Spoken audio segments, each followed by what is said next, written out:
today, basically, with long-time collaborator and screenwriter Tommy Draper. Hello. How are you feeling? Okay. So, what do you prefer the term scriptwriter or screenwriter, or why? I prefer screenwriter. I just think it sounds pretty impressive. I don't know why. So, I think it's fair to say you're fairly well known on the local creative scene. Yeah. What do you think people would know you best for? Locally, I mean, the biggest thing I've done have been Eject and Shelf Stackers and Wasteland. My first feature film's been the pretty big ones in Derbyshire. So, how did you get your start in film?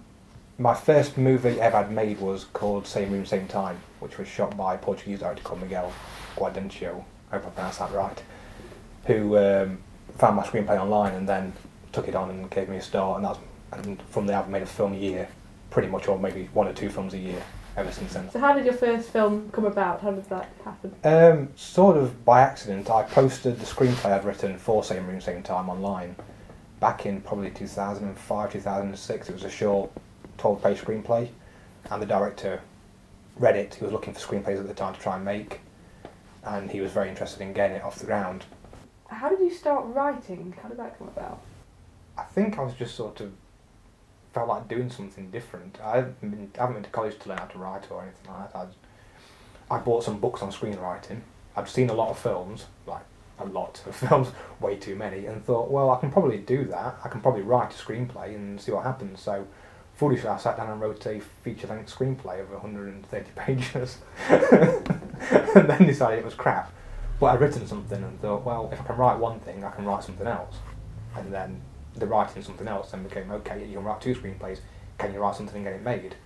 And then I realised you can write short films, which are much easier to make. As we all realised eventually. Yeah, I started by writing 120, 130 pages of screenplay and then realised you can write 12 pages and get something made a lot easier, a lot cheaper, and you can do these quite easy. So I started writing short screenplays. So what about like writing appealed to you?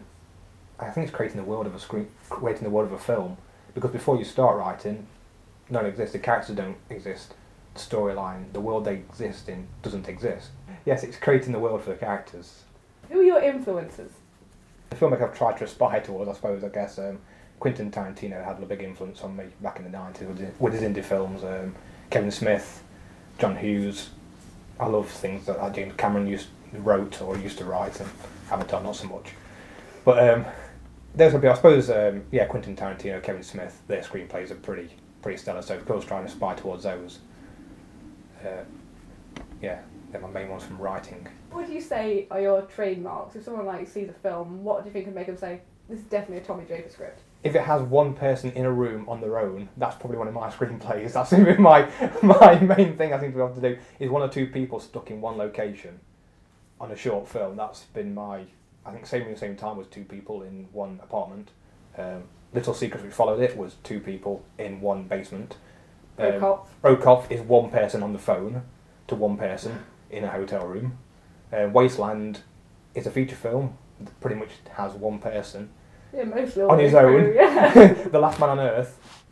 I would say that a lot of your trademark kind of comes from your use of words and really good one-liners. Thank you. Which is always good fun to read. And obviously you have trademark names that keep popping up. Yeah, there's a lot of names that seem to keep filtering through different screenplays and different films. Lolly's the main one who seems to have is making a 3rd appearance now, I think. And also in the film. Yeah, Miller is another name that seems to keep appearing. So you work with Sascha Zimmermann quite a Yes. lot. So why do you think that is? It's because we have very similar taste in movies. He's a really, really good friend. I've known him since I first started writing, he first started writing films. And then as he went to film school, we just kind of stayed in touch. And then as soon as he got out and started directing, he wanted to work with me. Stuff we produced I've been really happy with, like Little Secrets was good. Kopf, which has just come out, has done really, really well so far. And yeah, I love working with Sascha. He's a great director, he's a great writer, and just a good friend. So tell us about Shelf Stackers. It's set in a really crappy supermarket. It's a guy called Fish, who's a geeky, awkward character, who's on his last night before heading off to travel around Europe and sort of go on an exploration of himself, I suppose. And he falls in love with the girl who's replacing him. So he's only got that 8-hour shift, pretty much, to get this relationship going. And to hamper him, he's got a guy called Mike who's bullying him and giving him grief. He's got crazy shoppers who come in like a zombie, who comes in and just trashes the shelves. He's got a manager who's an alcoholic. Yeah, so he had a pretty rough night of it, but it's kind of an intense, crazy few hours of him becoming a man, I guess, is that kind of movie. But it's kind of a nice romantic comedy teen movie. Bit John Hughes. A little bit John Hughes, yeah. Breakfast Club was one of the big influences for it, I guess, that kind of thing. How did Shelf Stackers come about? I think I may have tweeted and spoke to Light Films, probably Chrissa. If I remember rightly, she just said you should come in sometimes, speak to our director Tom Wadlow about making movies, and we both, again, like I do with Sasha, got on pretty well, spoke about films, like the same kind of movies. I taught him a few ideas and mentioned Shelf Stackers, because I just thought the idea of doing a feature film set in a supermarket at night. And he came back to me with the idea for the actual main storyline. So I went away and wrote it, and we kind of developed it into a short film between us. So, do I get a hug then or what?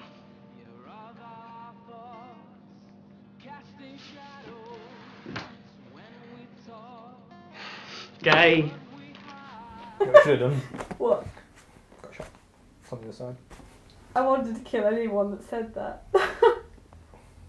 So tell us about Wasteland. I think after Shelf Stackers had been filmed, Tom wanted to make something else. He wanted to expand and do something bigger and better, which meant feature film time. So he said we could probably make a zombie film if we film it in their garage with a very small set, one person. Let's do a really low budget zombie movie about the last man on Earth, try and do a very, very small story about the end of the world, but from his point of view. And I wanted to make a zombie movie, so I said yes and started writing a rough screenplay, which was meant to be a very, very low budget, very easy to make screenplay. So tell us about the writing of Wasteland. I think originally I sort of watched the sort of films I wanted to be, well, I guess be influenced by, which was the Romero zombie films. 20 Days Later is up there. And so I looked at those and then figured out the sort of thing I'd like to put together. Yeah, I think I pretty much started writing it initially for a selection of actors who I thought would be playing the parts at the time, and wrote the characters based around them. So tell us about Eject. How did that come about? I got involved with it because Neil Oseman, who wrote it and directed the film, had been the director of photography on Shelf Stackers, and when he wrote the first draft of it, he asked if I could have a read of it, just tell him what I thought, check out the characters and give any feedback, which I was happy to do because I really like Neil and I really like his work. So I read it, said I liked it, gave him some feedback. He then said, do you want to write a couple of drafts for me? So I got involved in writing a couple of versions of the screenplay. In the same way as you did with Shelf Stackers, you didn't end up just writing or co-writing the films, did you? No, I've ended up being a runner and being around on set for a few days. So what makes you want to do that? It's nice to be on set because being a writer gets quite it gets kind of lonely, I guess, because you write sitting in this office like I am, on my own normally, and you do that for 2-3 weeks or 2-3 months or whatever, and then you never see the film getting made. So it's nice to be on set and actually have something to do, even if that's picking up alcoves and painting them and moving them around and trying to help out in any way. Sorry about that. It's not a problem. People think it's good fun. So you actually get to see what you've written being made rather than just writing and then not seeing anything until the final version of the film comes out. It's great to be there on set. So yeah, I really enjoyed Little Trips. Thank you. Tell us about that one. That was something that came from Sascha. He'd written 3 pages of it, which was a very simple idea. A man tied to a chair with gaffer tape on his mouth with his ex-girlfriend who kidnapped him. And he said to me, I haven't got time to write this, can you finish it? So I took his 3 pages and then wrote another 17 and sent it back to him. And he kind of said, yeah, I love that, can we write it again and shorten it down? We've got a basement to go film it in next weekend.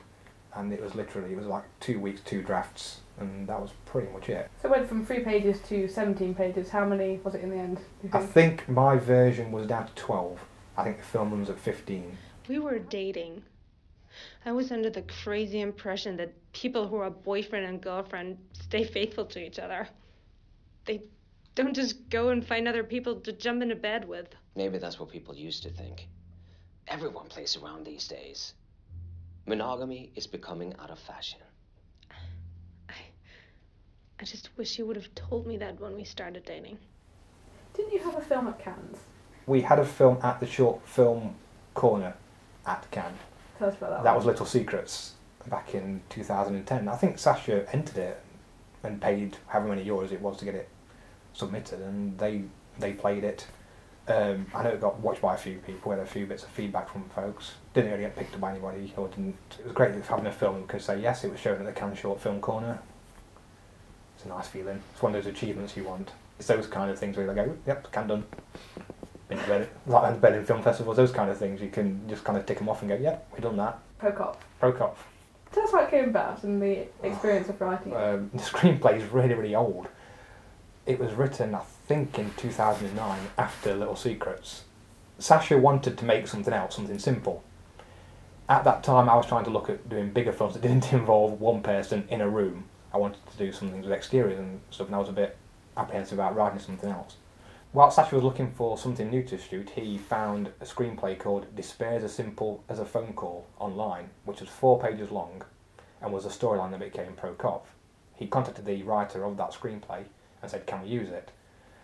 The guy eventually said yes, but in the meantime I sat down and wrote the screenplay for The Maid, which then became the Pro-Cop screenplay, and a few years later we finally got around to have the hotel room, the actors and everybody in place, and we shot it.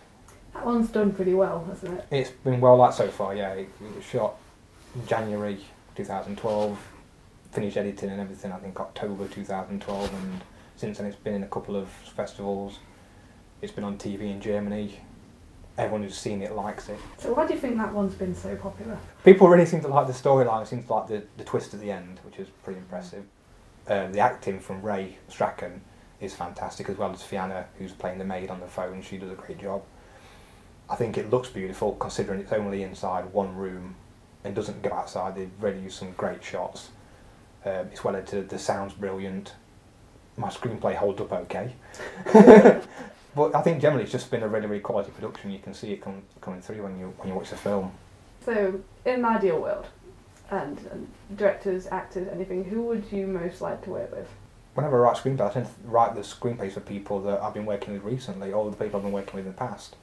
I tend to be a bit more like that rather than looking at towards big stars. So, no directors you'd want to really pick up one of your scripts? Ideally, I could write some Ridley Scott or something like that, but I like the people I work with and keep it on the small indie front rather than the big Hollywood based. Well, tell us about Superhero Blog. Superhero Blog. That was it was a concept of Sascha Zimmermann and producer Stefan Gehren. They spoke about doing an online web series about a kid from Hamburg who gets an apprenticeship to go to New York and work with the world famous Captain Impact. And it turns out Captain Impact is now a drunk has-been who's basically useless. And also, top it off, Robin, who's the kid who gets the internship, has no superpowers. And the idea was to do his video diary, and we would have episodes online on a regular basis. Tell us about your life outside of the film world. I'm married for a year and a half-ish to my lovely wife Sam. I like to run. I run marathons. Well, I've done a marathon. I do that to raise money for charity and to keep fit. Which charities do you do it for? I did the marathon for the RSPCA.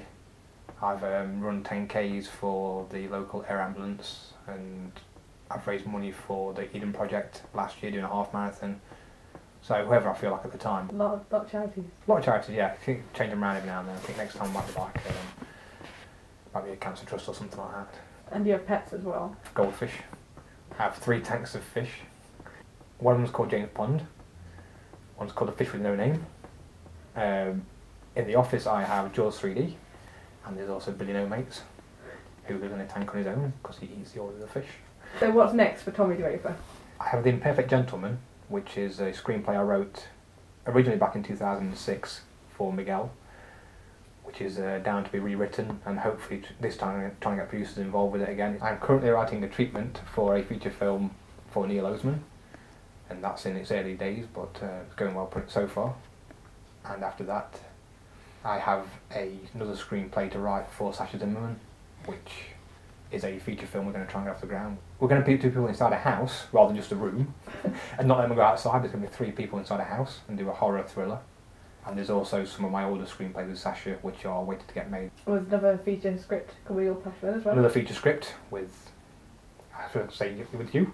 Yes, heard it here first, people. Yep. Yep. We can't say anything about it, but there is one. There is one, definitely. Next summer, so that's pretty much next year lined up. And I also have a couple of my own screenplays which I want to write, but I wanted to write them for at least 2 years.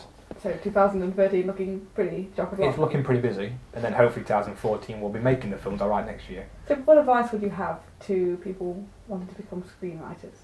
Just try it. Just get a pen and paper and start writing. See what comes out. There's no hard and fast rules to it. If you just try, experiment, do different things, talk to other directors, try and find people who've got similar sort of interests, you'll get somewhere with it. That was all I did, and hopefully, if you're lucky enough and try hard enough, you'll get there. Cool. Cool.